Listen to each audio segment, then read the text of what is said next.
तो इमाम पाक ने अपने भाई और अपने चचा के बेटे हजरत सैयदना इमाम मुस्लिम इब्न अकील रदी अल्लाह ताला अन्हु को अपने मोतमद के और अपने नाइब के तौर पर कूफा रवाना किया।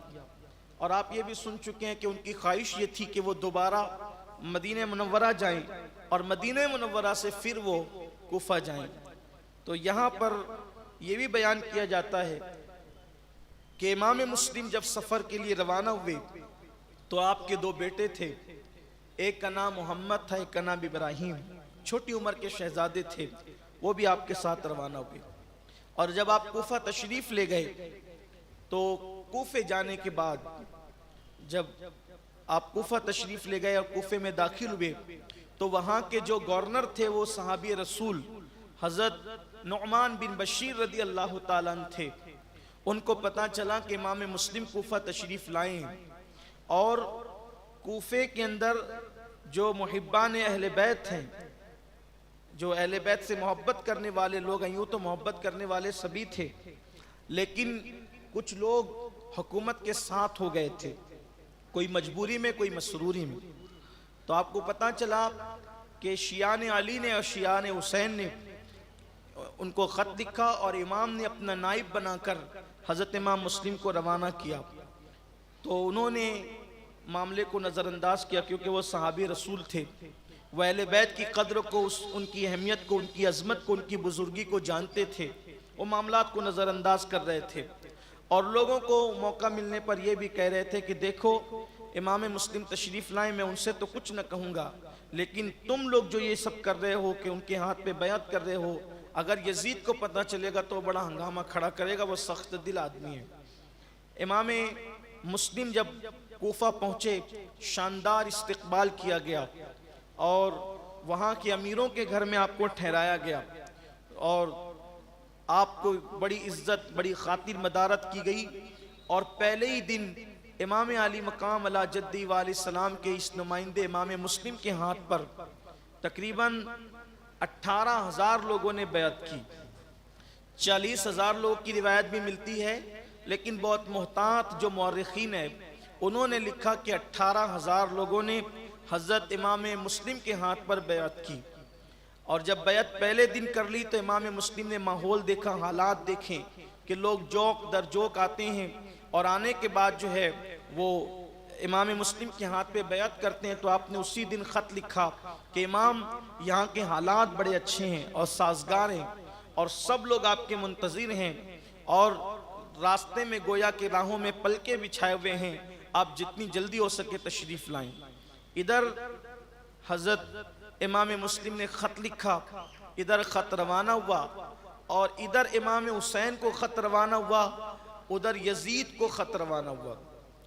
जो यजीद के मानने वाले लोग थे उनमें से एक शख्स ने यजीद को ख़त लिखा कि यहाँ इमाम आली मकाम के इमाम हुसैन के नुमाइंदे की हैसियत से हज़रत इमाम मुस्लिम तशरीफ़ लाए हुए हैं, लोग उनके हाथ पर जोक दर जोक बैत करते हैं और अगर तूने जल्दी से किसी को नहीं भेजा, क्योंकि नौमान बिन बशीर जो है वो कोई कार्रवाई नहीं कर रहे हैं, उनको कोई मना नहीं कर रहे हैं, बड़ी नरमी किए हुए हैं, कोई सख्त आदमी भेजो ताकि वरना तुम्हारे हाथ से कूफा निकल जाएगा और फिर संभालना मामला मुश्किल होगा। उधर जो है वो यजीद के पास ख़त पहुँचा तो यजीद का एक बड़ा मुशीर था, बड़ा करीबी, उसके मुतालिक मौरखीन ने लिखा है कि वो ईसाई था और बाज़ मौरखीन ने उसके बारे में यहूदी लिखा है। बहरहाल वो कुछ भी था लेकिन वो मुसलमान नहीं था, वो गैर मुस्लिम था। उसका नाम था सरजून, मौरखीन ने उसका नाम सरजून लिखा है। यजीद ने सरजून से मशवरा किया कि देखो ऐसे हालात है, मैंने करना क्या है।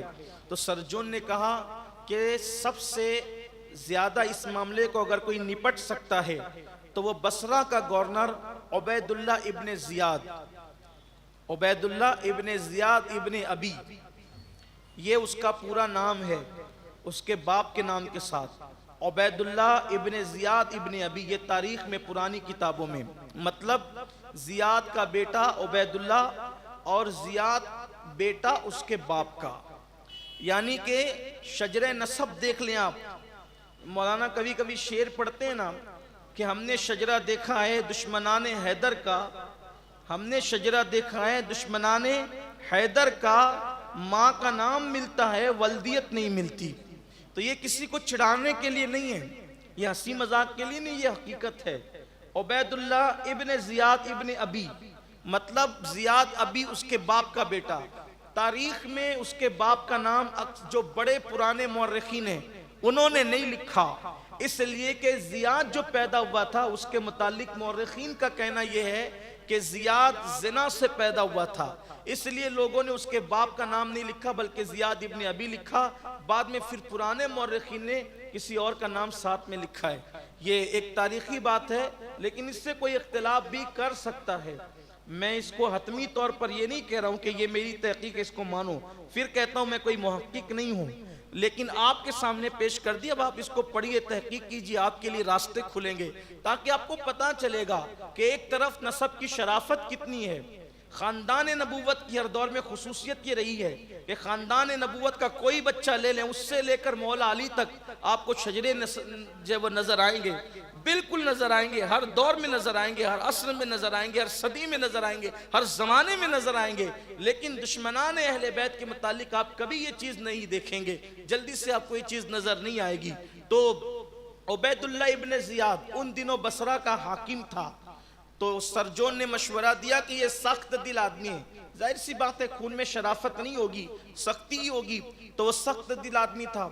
यजीद का खत उसको पहुंचा, एक काम करो जल्दी से तुम बसरा से निकलो और कूफे जाओ और वहां नौमान बिन बशीर को माजूल करो और उनकी जगह तुम जाकर के लो और उसके बाद सख्त कार्रवाई करो, मुस्लिम को कत्ल करो। वो शहीद क्या कहते थे, मुस्लिम को कत्ल करो, जो उसका साथ दे रहे उनको कत्ल करो और सख्त से सख्त कार्रवाई करो, किसी की कोई रियायत मत करो।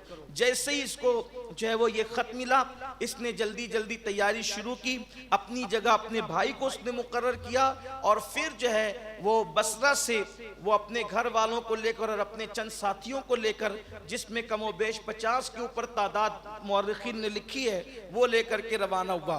और फिर जो रास्ता हिजाज की तरफ से आता था, उसने रास्ते में जो है वो अपने घर वालों को रोका और चंद लोगों को लेकर के हिजाजी लिबास पहनकर और अपने चेहरे पर और अपने सर पर जो है वो रुमाल डालकर वो मगरिब और इशा के दरमियान कूफा के अंदर दाखिल हुआ। उस लोमड़ी सिफत इंसान की इसमें चालबाजी ये थी कि अगर मैं हिजाज के रास्ते से मगरिब और इशा के दरमियान दाखिल हूँगा, चूँकि लाइट का दौर नहीं था, वो दौर तो चरागों का दौर था, तो मगरिब और इशा के दरमियान अंधेरा होगा, कोई मुझे पहचान नहीं सकेगा, इस तरह से मेरा दाखिल होना आसान होगा। और फिर वो भी हिजाजी लिबास के अंदर, अरबी लिबास के अंदर जब वो जाएगा तो लोग समझेंगे कि इमाम हुसैन इब्ने अली तशरीफ लाएं। और हुआ भी ऐसा, उसका तीर निशाने पर लगा और जब वो हिजाजी लिबास में हिजाज के रास्ते से कूफा में दाखिल हुआ तो पूरा मजमा इकट्ठा हो गया। सब ने मरहबा बिका या इब्ने रसूल, मरहबा बिका या इब्ने रसूल, ये नारा लगाना शुरू किया। और फिर उसके बाद वो सबको घूरता जाता कि कौन कौन नारे लगा रहा है। एक दीवाना वार कूफा वाले एक जश्न का समा बन गया और गोया के एक जुलूस की शक्ल बन गई और सब लोग नारा लगाते रहे। लेकिन लोगों को हैरत ये थी कि हम सलाम करते हैं तो इमाम हुसैन खिलाफे मामूल हमारे सलाम का जवाब नहीं देते, हम इतने जज्बात का, जोश का इजहार करते हैं, लेकिन उधर से कोई जज्बात और जोर का इजहार नहीं है, आखिर ये क्या माजरा है। और फिर वो बढ़ता रहा, आखिरकार ये हुआ कि वो जो है वो इमाम मुस्लिम जहां मुकीम थे उस तरफ सवारी बढ़ने की बजाय कूफा के गवर्नर हाउस की तरफ, दारुल इमारत की तरफ वो सवारी बढ़ने लगी। तो अब लोगों को जो है वो शक जो यकीन में बदलने लगा और फिर लोगों ने गौर से देखा तो कहा ये इब्ने रसूल तो नहीं है, ये तो इब्ने मरजाना है। लोगों ने जो है वो उसके मुतालिक ये कहा और फिर लोग छटते चले गए। और फिर जब वो कूफा के दारुल इमारत में गवर्नर हाउस में दाखिल हुआ तो उसने सबसे पहले काम ये किया, सहाबी रसूल हजरत नुमान बिन बशीर रदी अल्लाह ताला को उसने माजूल कर दिया। हजरत नुमान बिन बशीर को माजूल करने के बाद फिर वो गवर्नर बन बैठा और फिर उसने मुनादी करा दी कि कूफा के जितने बड़े बड़े लोग हैं, उमरा है, वो सब के सब मस्जिद में जमा हो जाएं। वो सब मस्जिद में जमा हुए। उसने खुतबा दिया कि तुमने मुस्लिम को पनाह दे रखी है और मैंने सुना है कि तुम उसकी बैत को इमाम हुसैन के हवाले से जो है वो बैत उसके हाथ पर करते हो, और यजीद इसको सुन करके बड़ा नाराज हुआ है और उसने मुझे सख्त कार्रवाई करने का हुक्म दिया है। अब मैं सख्त से सख्त कार्रवाई करूंगा, किसी की रियायत नहीं करूंगा। इस तरीके से उसने धमकी दी, और धमकी देने के बाद जो वहां के उमरा थे उनको वो उठाने लगा। जब ये बात हज़रत इमाम मुस्लिम रदी अल्लाह ताला को पहुंची तो आप जहां मुकीम थे आपको पता चला कि इब्न ज़ियाद बदनिहात बानी फसाद वो बदबख्त आया हुआ है और उसकी तकरीर से कोफा वाले मुतासिर हो गए हैं। तो हज़रत मुस्लिम इब्न अकील का जहां क़याम था आप वहां से निकले, और निकलने के बाद आपने अपने बच्चों को मौलाए कायनात के शागिर्द हज़रत काजी शुरे के हवाले किया, और आप खुद जो है मुहिब्बे अहले बैत हज़रत हानी इब्ने उरवा के घर तशरीफ़ ले गए। जब आप घर गए, अगरचे वो मुहिब्बे अहले बैत थे हानी बिन उरवा, मगर उस वक्त इमाम मुस्लिम का आना बाज़ मुअर्रिखीन ने लिखा है कि उनको पसंद न आया, इसलिए कि हालात ख़राब हो रहे थे, हालात तब्दील हो रहे थे। तो बहरहाल लेकिन इमाम मुस्लिम तशरीफ़ लाए तो उन्होंने अपने घर में रखा और उनको सब सूरत हाल से आगाह किया। चूँकि हज़रत हानी इब्ने उरवा जो थे वो एक मशहूर आदमी थे और इनका असर रसूख भी था, इब्ने ज़ियाद से इनके ताल्लुकात भी थे, ये सारी चीज़ें थी। अब हज़रत हानी ने उनको अपने घर में छुपाया और ख़ुद जो है वो दरवाज़े पर बैठे रहते। अब हुआ ये कि इब्ने ज़ियाद जो है देखता कि कौन आ रहा है मिलने के लिए, कौन नहीं आ रहा है। ऐसे में उसने जब अपने जासूस फैला दिए कि तुम लोग जो है तलाश करो कि इमाम मुस्लिम छुपे कहाँ पर है। वो लोग ढूंढते रहे लेकिन कोई अता पता न मिल सका। ऐसे में मस्जिद के अंदर कहते हैं कि मस्जिद में हर किस्म के लोग आते हैं, तो मस्जिद में आसानी के साथ बातें पता चल जाती है। लेकिन उस वक्त तो बहरहाल नमाजियों की तादाद और नमाज का शौक़ लोगों में ज़्यादा था। तो एक शख्स जो इब्ने ज़ियाद का जासूस था, तो वो शख्स जो मस्जिद में गया और देखा कि हज़रत मुस्लिम इब्ने औसजा जो है वो नमाज से फारिग होकर वज़ाइफ में मसरूफ़ है।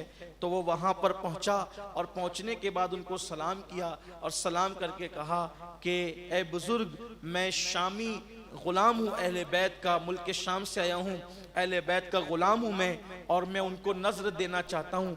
ये 3000 दिरहम की नज़र है, इमाम मुस्लिम को पेश करना चाहता हूँ। सुना है कि वो तशरीफ़ लाए हैं। हज़रत मुस्लिम इब्ने औसजा ने उसको देख करके कहा कि भाई इतने लोग मस्जिद के अंदर आए नमाज के लिए, तुम मेरे ही पास आकर के मुझसे क्यों सवाल कर रहे हो, मुझे क्या पता और मैं क्या जानूं।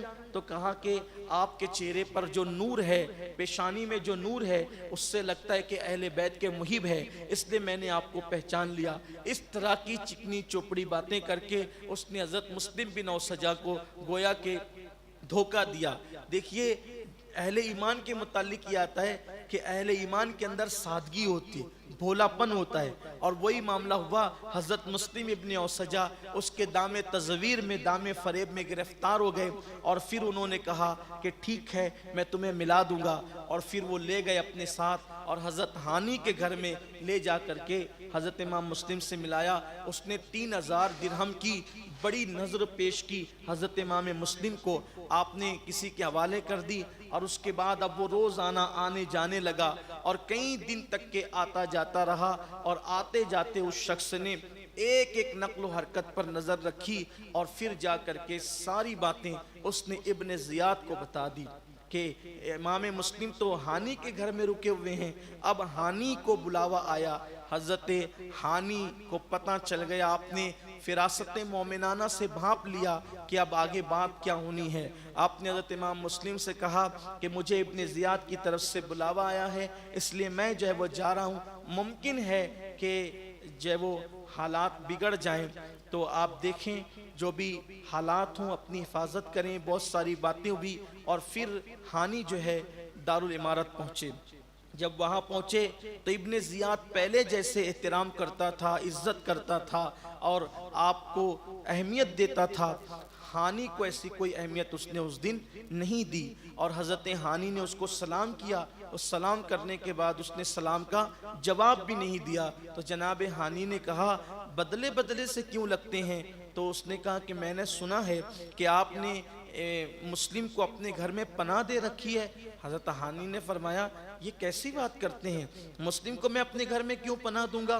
तो अभी ये बात ही हो रही थी कि उतने में वही जासूस, वो बदबख्त, उसको सामने लाया गया। उसको सामने देखकर आपका पूरा वजूद कांप गया और आप इनकार न कर सके। ऐसी हालत में उसने कहा कि अब जो है आप इसकी बात को झुटला तो नहीं सकते, तुम्हारे घर में हुकूमत के खिलाफ जो है वो मंसूबे बनते हैं, जंग की तैयारियां होती है और आप ये करते हैं और ये करते हैं और ये करते हैं, इमाम मुस्लिम को आपने पनाह दे रखी है। हानी ने कहा, चूंकि मैंने उनको बुलाया नहीं था, वो मेरे घर चल कर आए। अब रसूलुल्लाह की औलाद अगर मेरे घर खुद से चल के आए तो मैं इनकार कैसे कर सकता हूँ? तो मैंने उनको अपने घर में रखा। तो कहा कि अब उनको मेरे हवाले कर दो। हानी ने कहा, कुछ भी हो जाए मैं उनको तुम्हारे हवाले नहीं कर सकता, क्योंकि तुम उनको कत्ल करोगे। मैं क़यामत के दिन अल्लाह रसूल को क्या मुंह दिखाऊंगा कि मैंने कत्ल करने के लिए नबी के शहजादे को तुम्हारे हवाले कर दिया था? ये नहीं हो सकता। ऐसी सूरत में उसने जो वो डंडा उठाया और डंडा उठा करके हजरत हानी को खूब मारा, यहाँ तक कि आपके दांत टूट गए, आपका होंठ फट गया। और फिर ये अफवाह शहर में घूम गई कि हानी कत्ल हो गए। तो हानी के पूरे जो रिश्तेदार वगैरह थे वो सारे लोग तैयार हुए और उन्होंने जो है वो इंतकाम की आवाज़ बुलंद की। जब ये बात इमाम मुस्लिम को पता चली तो आप भी हानी के घर से निकले और दारुल इमारत का यानी कि कूफा का जो गवर्नर हाउस था उसका मुहासरा कर लिया और उसको घेर लिया। 40,000 कूफी जमा हो गए तलवारें लेकर लड़ने के लिए। एक इशारा करते इमाम मुस्लिम तो कूफा के दारुल इमारत की ईंट से ईंट बच जाती। लोग मुंतजिर थे कि आप इशारा करेंगे, लेकिन इमाम मुस्लिम ने फरमाया, मैं जंग का आगाज नहीं करूंगा, मैं ये चाहता हूं कि इब्ने जियाद से बैठकर गुफ्तगू और मामला तय हो। ऐसे में जो है वो काजी शुरेह को बुलाया गया और इब्ने जियाद ने जो मजमा जमा था और ईंट से ईंट बच सकती थी, कोई बचकर नहीं जा सकता था। काजी शुरेह को बुला करके इतना कहा कि ये कहते हैं कि हानी कत्ल हो गए, आप आकर के देख लें। देखा तो हजरत हानी जो है वो बिल्कुल जख्मों से चूर थे, कपड़े खून में भरे हुए थे, लेकिन चूंकि काजी शुरे को इतना बताना था बाहर जाकर के हानी मुर्दा है या जिंदा है, चूंकि वो जिंदा थे। हजरत हानी ने साथ में कहा कि जा करके बाहर इतना कह दो कि अगर अभी चंद लोग भी हमला कर लें तो ये चंद लोग हैं, सब खत्म हो जाएंगे। इस तरीके से इमाम मुस्लिम की हुकूमत कूफा पर कायम हो जाएगी, आप जाकर ये बात बता दें। दोनों मुहिब्बे अहले बैत थे, लेकिन इब्ने जियाद ने चूंकि ये लोमड़ी सिफत इंसान था, इसने जो है वो अपना जासूस साथ में कर दिया और काजी शुरे को बता भी दिया कि आप बाहर जाके जो कहेंगे ये मेरे आदमी सुनेंगे उसको।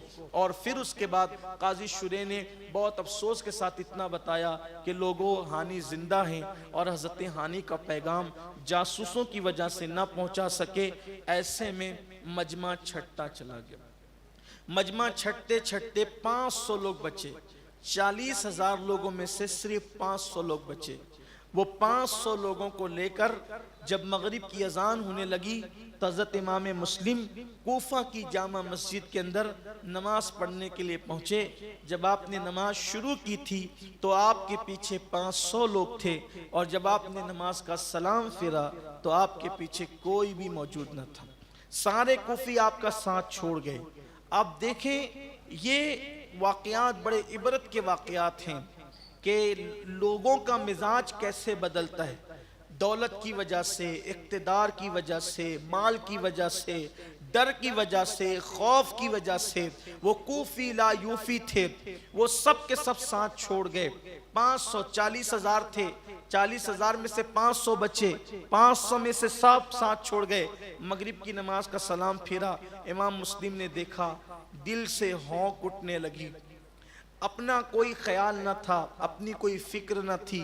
फिक्र थी तो हुसैन पाक और आले हुसैन पाक की कि मैं तो ख़त लिख चुका हूँ कि आप जल्दी से आएँ। वो मेरा ख़त देख करके जल्दी निकलेंगे, अब यहाँ आएंगे, ये तो सब साथ छोड़ चुके।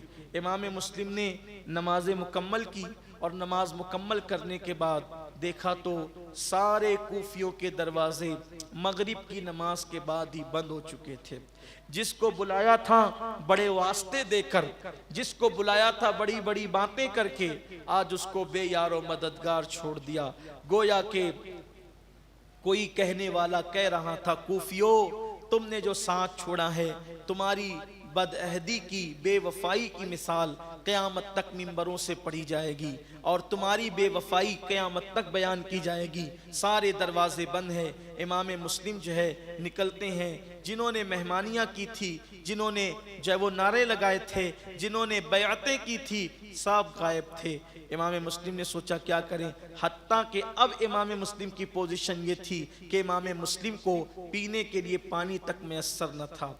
ऐसे में इमाम मुस्लिम कूफा की एक गली में चल पड़े तो वहाँ क्या देखा कि एक औरत थी, उसका नाम तोआ था, उसके बेटे का नाम बिलाल था और वो बिलाल जो था वो इब्ने अशअद का गुर्गा था।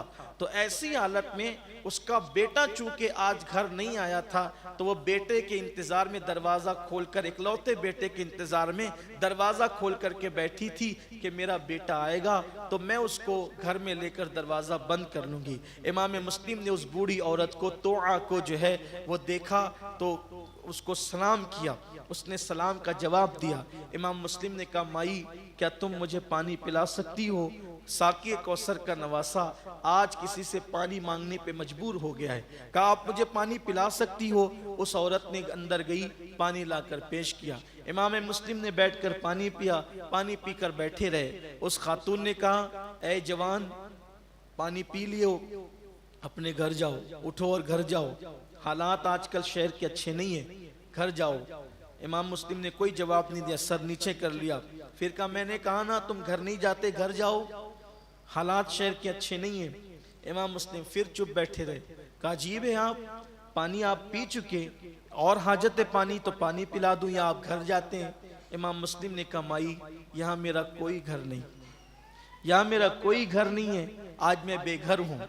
और तो उस खातून ने कहा, कौन है? कहा, मैं मुसाफिर हूँ, मदीने का रहने वाला हूँ, मैं अकील का बेटा मुस्लिम हूँ।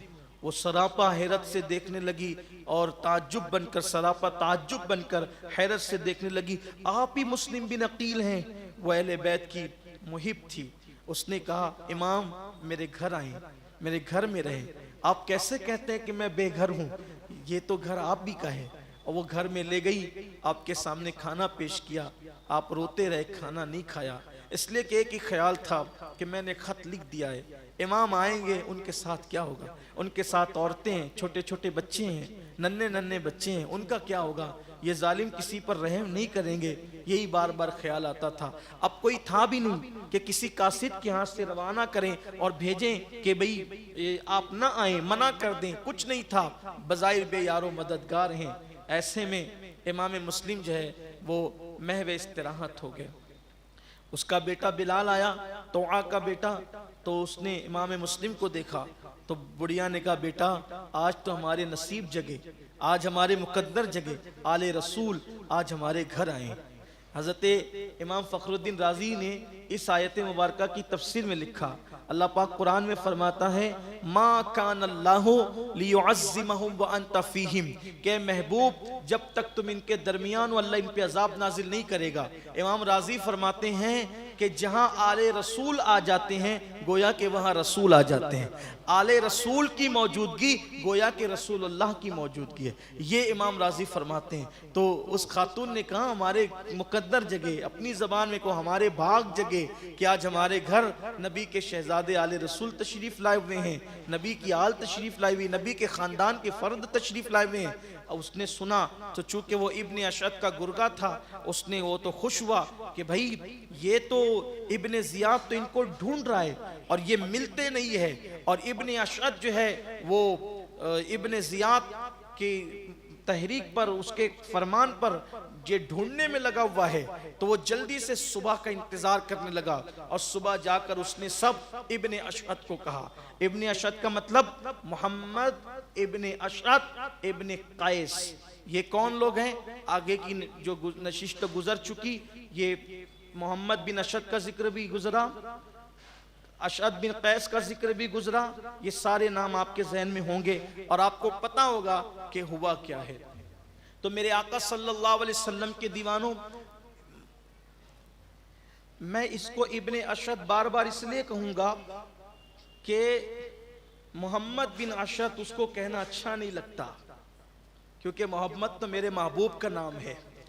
वो बदबख्त इब्ने अशअत जो है, अब उसको मैं उस नाम मुबारक से कैसे पुकारूं, इसलिए मुझे ठीक नहीं लगता। इसलिए अब आप समझ लेंगे इब्ने अशअत का मतलब क्या है।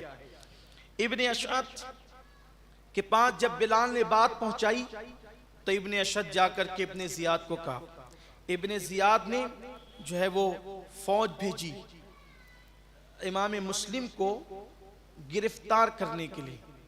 एक इमाम मुस्लिम को गिरफ्तार करने के लिए उसने 150 अफराद भेजे, यानी कि इमाम मुस्लिम अकेले एक जवान, नौजवान थे, बिल्कुल जवान, और उनको गिरफ्तार करने के लिए 150 की तादाद।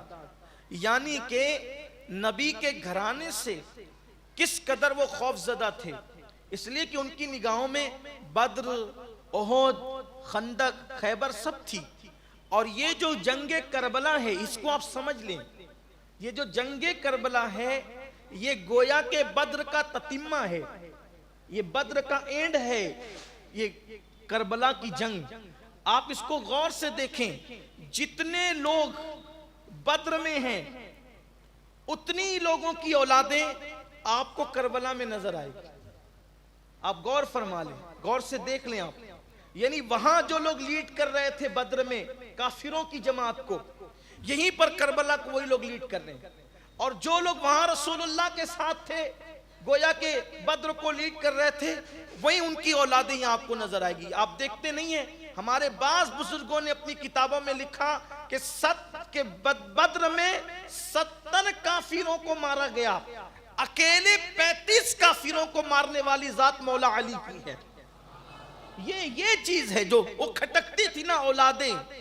और फिर बाद में यजीद का ये शेर पढ़ना कि मैंने बद्र का बदला ले लिया है बनु हाशिम से, तो ये आपको पता चलता है, तारीख पढ़े तो पता चलता है कि गोया के बद्र का ततिम्मा है ये एंड है बद्र का।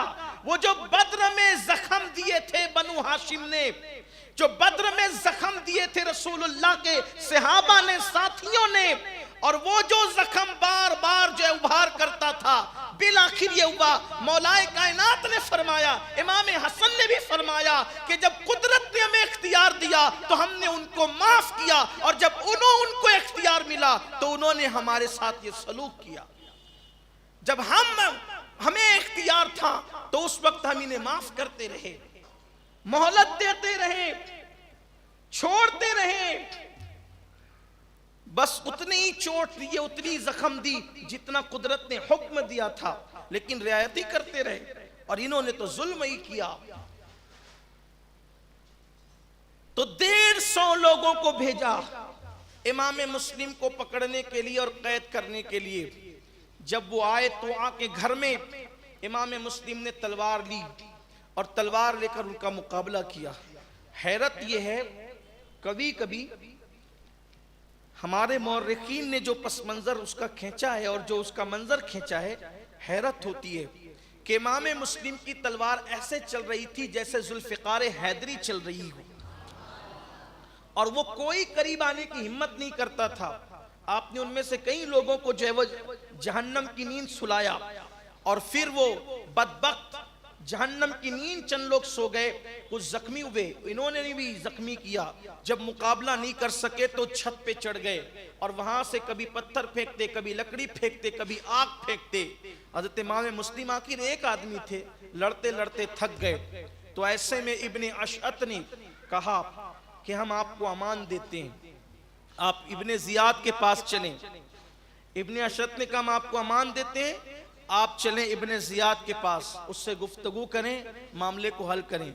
चूंकि आप भी बिल्कुल थक करके दीवार से टेक लगा चुके थे। आपने फरमाया कि तुम्हारी अमान मुझे कोई काम नहीं आ सकेगी।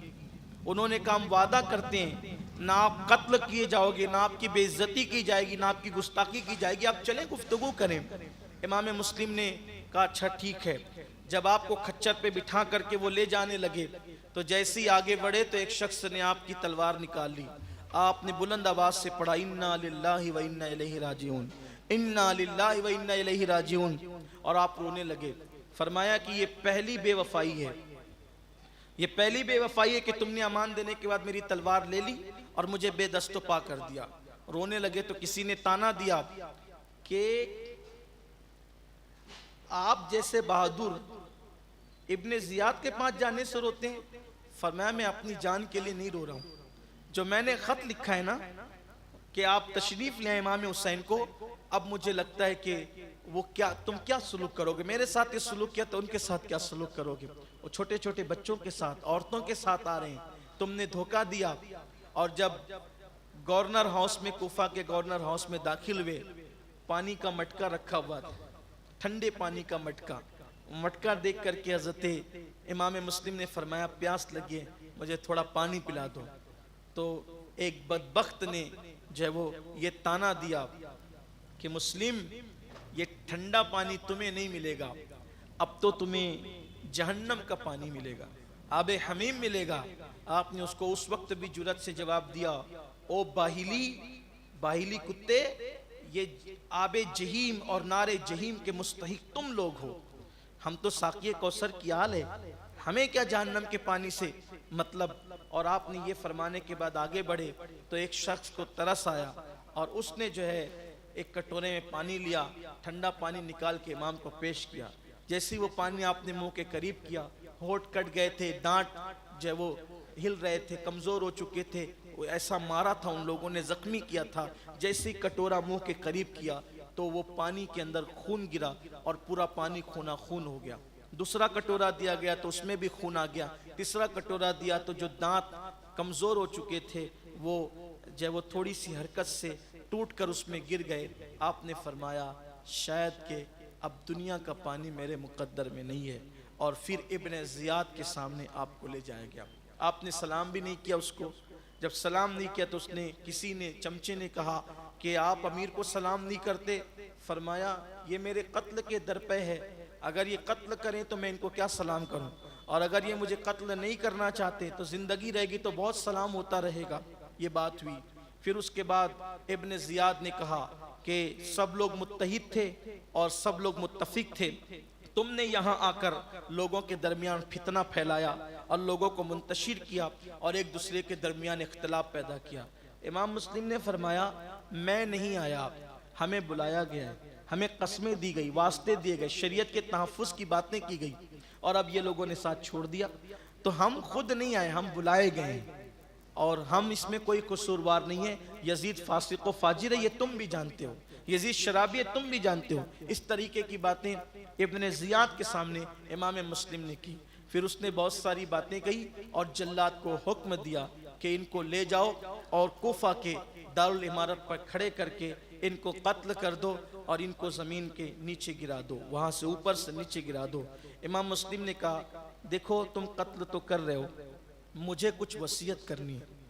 इस पूरे मजमे में जो रिश्ते के एतबार से बड़ा करीब हमारा लगता है वो है अमर बिन साद इब्ने अबी वक़ास, यानी साद बिन अबी वक़ास का बेटा अमर बिन साद भी यहाँ मौजूद है, उससे हमारी रिश्तेदारी है। मैं ज़रा उसको कुछ वसीयत कर दूँ। तो कैसे लोग बदलते हैं, हालात कैसे बदलते हैं।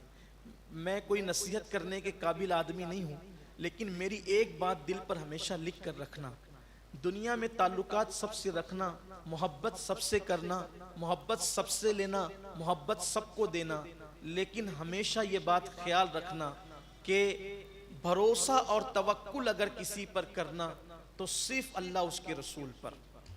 हालात बदलते हैं, लोग बदलते, अगर कोई साथ दे दे तो अलग बात है, कोई साथ निभा दे तो अलग बात है।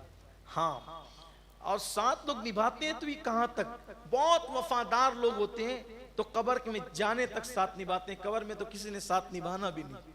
बड़ी बेवफा है ये दुनिया। लेकिन हाँ, आपको ये भी दूसरी नसीहत की जाती है, अगर किसी से ताल्लुक जोड़ना आपने वफा करना। इसकी उसकी वजह यह है, बेवफा हमेशा हमेशा हमेशा नादिम और शर्मिंदा रहते हैं और बावफा हमेशा सरबुलंद रहते हैं। वफा सीखो, करबला में वफा सिखाती है। आगे जब जिक्र आएगा तो पता चलेगा कि दास्तान बावफा कितनी खूबसूरत है। दास्तान बावफा, इसलिए बावफा बनो, बेवफा ना बनो। बीवी के साथ भी वफा, दोस्तों के साथ भी वफा, अहले मोहल्ला के साथ भी वफा, अहले इस्लाम के साथ भी वफा। वफा वफा और वफा, वफा जितनी आपके अंदर ज्यादा होगी, आपके मरातिब अल्लाह के नजदीक उतने बुलंद होंगे। तो इमाम मुस्लिम ने फरमाया कि मुझे वसीयत करना है। अमर बिन साद इब्न अबी वक़ास रदी अल्लाह ताला अन्हु का बेटा, इतनी बड़ी हस्ती साद बिन अबी वक़ास, उनका बेटा, उसने कहा मैंने कोई तुम्हारी वसीयत नहीं सुनना। यानी हुकूमत के सामने इतनी चमचागिरी पे वो आ गया, कहा मैंने कोई वसीयत नहीं सुनना। इब्ने जियाद ने कहा भाई बोलते हैं तो सुन ले, सुनने में क्या जाता है। तो उसने कहा अच्छा ठीक है। वो साइड में हुए तो कहा कि देखो मेरी 3 वसीयत है। एक तो ये कि 700 दिरहम मैंने कूफा में फुला से कर्ज लिए हैं, तो मेरा घोड़ा है, मेरी ज़रा है, मेरी तलवार है, उसको बेच करके मेरा कर्ज अदा कर दें, ये काम करना। दूसरी वसीयत ये है कि इमाम हुसैन को मैंने खत लिखा है कि हालात अच्छे आप जल्दी से आ जाएं, तो वो आएंगे, मेरा खत पढ़कर तो जरूर आएंगे। एक काम कर दो, उनको इत्तला कर दो कि खुदा के लिए वो ना आए, कम से कम मेरी शहादत हो रही है तो उनके साथ तो ये धोखा ना हो, वो वहीं रुक जाए जहां है। और तीसरी वसीयत ये है कि जब मुझे शहीद कर दिया जाए तो मेरा जिस्म मुझे लेकर के मुझे कब्र में दफन कर देना, उसकी बेहुरमती मत होने देना। ये 3 काम मेरे करना, इतना ख्याल करना। जैसे ही वसीयत करके इधर आए तो अमर बिन साद ने इब्ने जियाद को सारी बातें बता दी। तो उसने हंस के कहा कि मुस्लिम ने वसीयत भी की तो ऐसे खाइन को की, ऐसे खयानत वाले को की कि उसने सारी वसीयत ओपन कर दी। अब रही बात यह कि घोड़ा वगैरह तो सब हमारी मिल्कियत में, हम तुम्हें नहीं देंगे। दूसरी बात यह कि हुसैन यहाँ आएंगे तो हम उनको जो करना चाहेंगे उनके साथ करेंगे, नहीं आएंगे तो कोई मामला ही नहीं होगा। और तीसरी बात यह है कि वह जो जिस्म है मैं उसके मुतालिक तुम्हारी एक न सुनूंगा, मुझे जो करना है मैं वही करूंगा। यानी ये मामला बिल्कुल वो हुआ।